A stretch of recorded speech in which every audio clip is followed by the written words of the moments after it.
धीरे धीरे मौसम गर्म होने लगा है। इसका असर पक्षियों के प्रवास पर भी देखने को मिल रहा है। देहरादून जिले के विकासनगर की आसन झील में प्रवास पर आए विदेशी पक्षी अब अपने अपने गंतव्य की ओर लौटने लगे हैं। हजारों किलोमीटर की यात्रा तय कर भारत आने वाले ये पक्षी अब धीरे धीरे झील को अलविदा कह रहे हैं। इस बार भी वन विभाग की सतर्कता और पर्यटकों की बढ़ती दिलचस्पी के बीच ये खूबसूरत नज़ारा हर किसी के लिए आकर्षण का केंद्र रहा है। गौरतलब है कि उत्तराखंड की राजधानी देहरादून प्रसिद्ध आसन झील हर साल हजारों प्रवासी पक्षियों का स्वागत करती है, जिसे आसन वेटलैंड कंजर्वेशन रिजर्व क्षेत्र के रूप में जाना जाता है।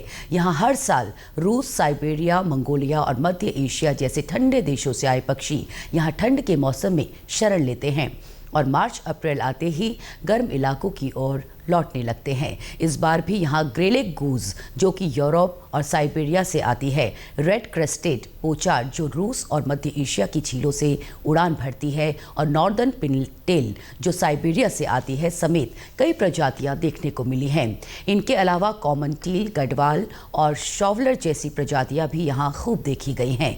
अब जैसे जैसे तापमान बढ़ रहा है, ये पक्षी वापस अपने मूल निवास की ओर लौट रहे हैं।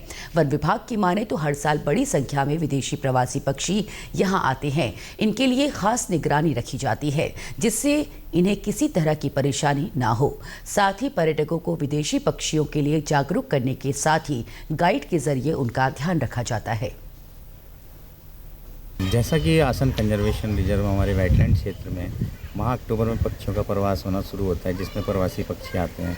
तो जनवरी में जो काउंटिंग की गई थी, तो इसमें 117 प्रजाति के 5200 पक्षी पाए गए थे, जिसमें कि साइबेरिया, साउथ एशिया वगैरह सेंट्रल एशिया से जो आते हैं। तो अभी जैसे कि मौसम में गर्मी बढ़ रही है, तो अभी पक्षियों का जाना लगभग शुरू हो चुका है, जो अब यहाँ से पक्षियों की संख्या थोड़ी धीरे कम होती जा रही है। वैसे तो यहाँ पे मार्च के लास्ट वीक तक रहते हैं पक्षी, और अभी देखते हैं कि अगर मौसम में अगर ठंडक हुई तो रुकेंगे, नहीं तो जिस तरह से गर्मी हो रही है उस तरह से हो सकता है कि मार्च के 15 तारीख तक भी चले जाएँ। इसमें पलासफिश ईगल का जो दुर्लभ प्रजाति का था, उसमें पेयर देखा गया था कि पेयर है, तो संभावना है कि दुर्लभ प्रजाति का पक्षी यहाँ पे अब घोंसला बनाएगा और नेस्टिंग करेगा, तो इनकी संख्या में बढ़ोतरी होगी। इसके अलावा यहाँ पे रूडी सेल्डैक है, गैडवाल है, मलार्ड है और कॉमन कूट्स हैं, और आपका जो ग्रेलेग गूज वगैरह है, तो प्रवासी पक्षी काफ़ी संख्या में पहुँचते हैं।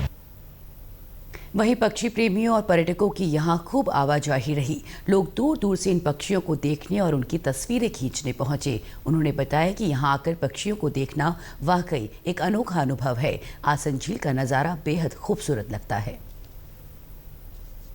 मेरे को बहुत सुंदर यहाँ का व्यू है। सबसे पहले पहाड़ों की कितनी ठंडी हवा है इन पहाड़ों की वादियों में, जो कि दिल्ली में इतना पोल्यूशन है।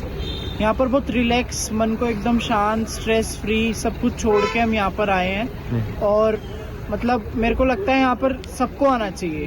मैं यहाँ पर फर्स्ट टाइम आया हूँ, इसलिए मैं बोलना चाहूँगा कि आप सबको भी एक बार साल में ज़रूर ट्रिप करना चाहिए। इतनी अच्छी जगह दिल्ली में शायद ही होगी। प्रवासी पक्षी भले ही अपने अपने घरों की ओर लौट रहे हैं, लेकिन पर्यटकों के लिए अगले साल फिर ये झील उनकी चहचहाट से गुलजार होगी। मौसम गर्म होते ही विदेशी पक्षियों ने अपने देश की ओर रुख करना शुरू कर दिया है। आसान बैराज झील से भी विदेशी पक्षी धीरे धीरे अपने देश की ओर जाने लगे हैं। वन विभाग के मुताबिक इस बार 115 प्रजाति के पक्षी यहाँ आसान वेटलैंड झील में पहुंचे थे। तकरीबन 5200 पक्षियों ने इस बार यहाँ पर डेरा डाला था।